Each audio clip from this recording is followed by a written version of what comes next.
But we have to do it soon, folks, because there truly is a war going on. Just the amount of chemtrail spraying, folks. I've got a friend who's been telling me that he thinks the chemtrails are a good thing, that barium actually counteracts cyanide, and that we are seeing massive amounts of cyanide in the atmosphere from car exhaust, and that the barium might be good for counteracting the cyanide.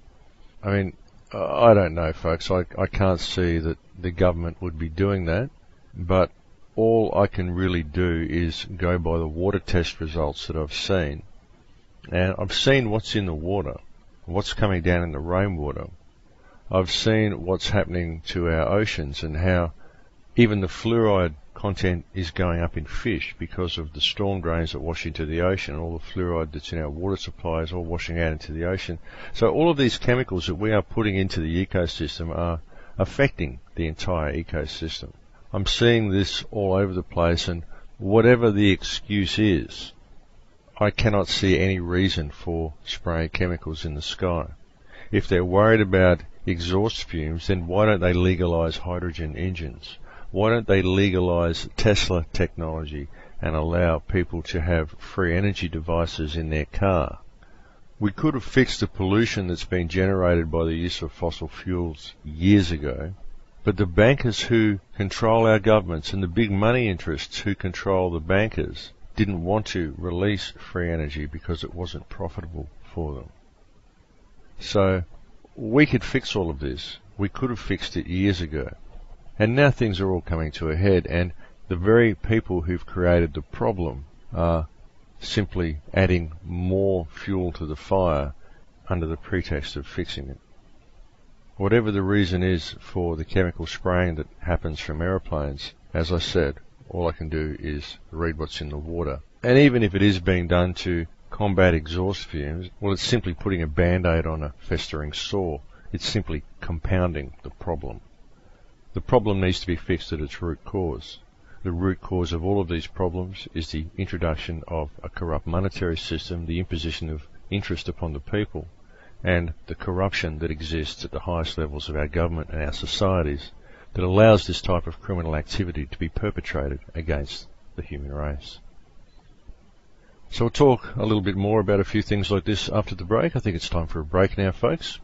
So we'll slip off for a break, and I'll talk to you again in a few minutes.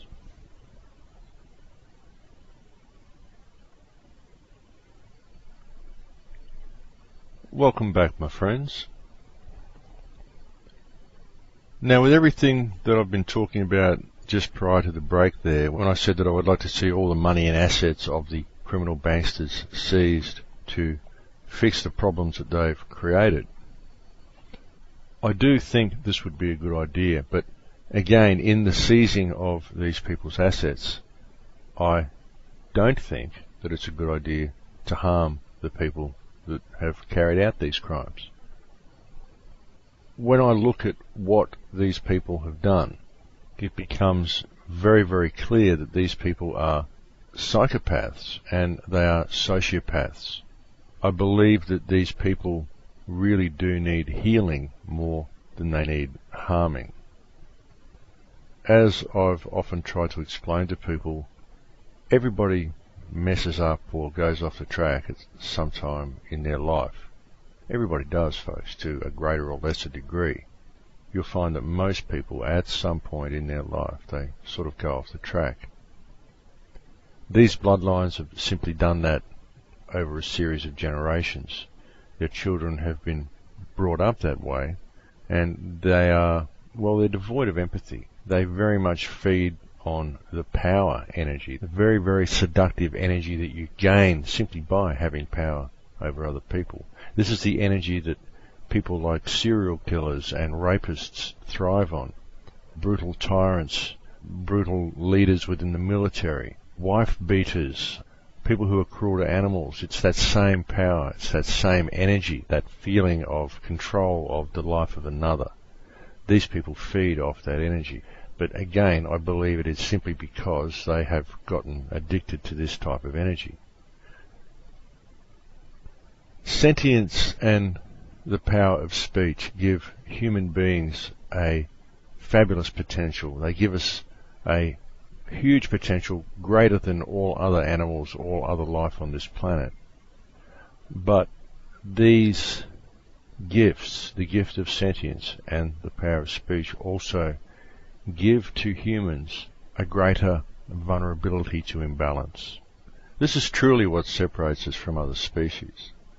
And when we are subject to imbalance, this imbalance can be fixed. And you can't hold grudges against people, because people learn and people change. To hold a grudge against a person and wish harm against a person truly does make you no better than what they were at their moment of imbalance. People learn and people change, and that is simply life. Life is about learning, and it's about adapting to change as new knowledge comes to hand. You've always got to remain true to your heart and true to yourself, and you must also allow other people to have their opinions and allow other people to grow and to learn in their own fashion, because truth is not told, truth is learned, it is realized by the individual. And as Johann von Goethe once said, you should treat people as if they were what they ought to be, and in that way you help them become what they are capable of being. And it was, I believe, Virginia Starr who said that feelings of worth can flourish only in an atmosphere where individual differences are appreciated, mistakes are tolerated, communication is open, and rules are flexible.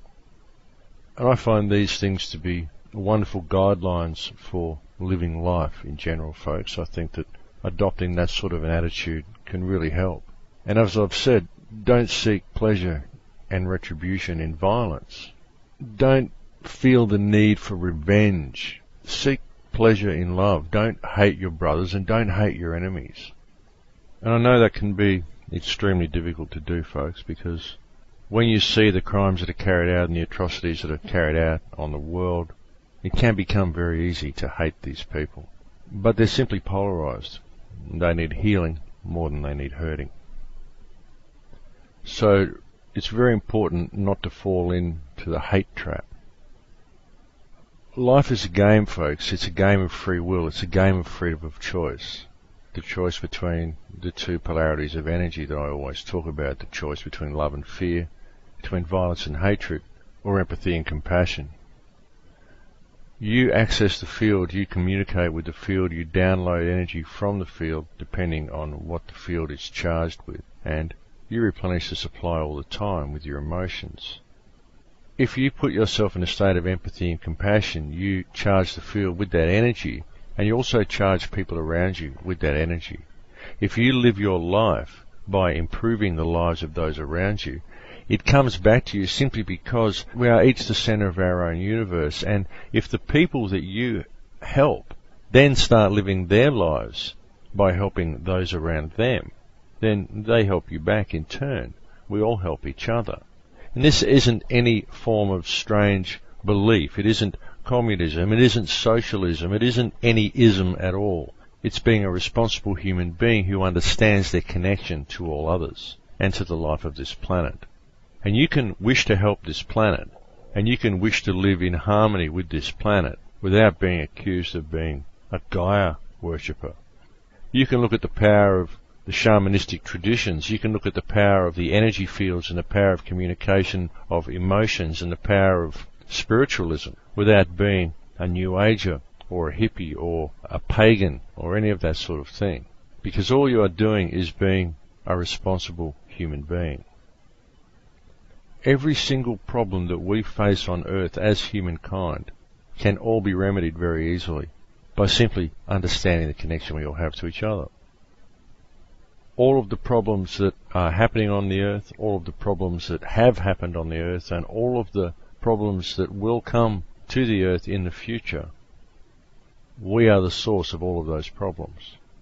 It is our sense of division, our sense of fear, and our failure to understand the manipulation of false ego that happens within our society. It's failure to face our own darker side, our own darker self, and to actually choose the correct polarity of energy that has caused all of the problems that humankind faces. and will cause all of the problems that humankind will continue to face until we choose to pause and to look at things from a greater perspective. Until we choose to look at the person next to us and realize that there is no division amongst any of us.